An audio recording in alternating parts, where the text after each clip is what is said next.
Hi, everybody. I'm really excited to talk about something I'm really passionate about, which is paranormal investigation. I'm going to talk specifically about an event that I was able to participate in Vancouver with the cast of Paranormal State, which was a TV show that was on A&E from 2007 to 2011. The cast had three people, Ryan, Sergi, and Elfie, and they were all going to be at the theater, and I was going to join them. So I got my tickets and I headed down.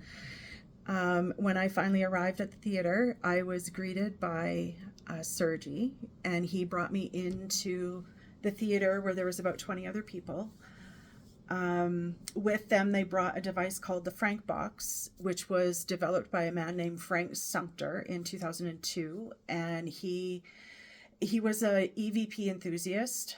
Now, an EVP is an electronic voice phenomenon, and the device itself has a broad band of several radio frequencies, and the idea is to have a spirit pull sounds from the clips from the radio and project them through the speaker so that we can hear words. Now, this particular instance, the women in the room were getting insulted through the Frank Box, so they actually shut the Frank Box off so that we could continue with the rest of the investigation. So there were a few other things that, like scrying, which is gazing into a mirror. I didn't participate in that because I don't believe in that.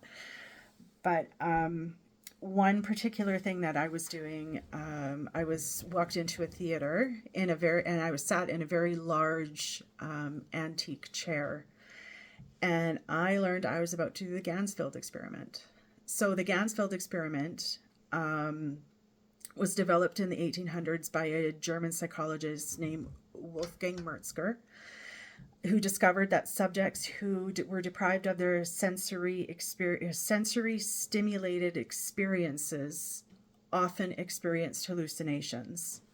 So with that in mind, in the 1970s, Charles Honorton developed his own theory about the experiment, stating that reducing ordinary sensory input effectively increases psi-mediated information, in other words, psychic ability. So this was then introduced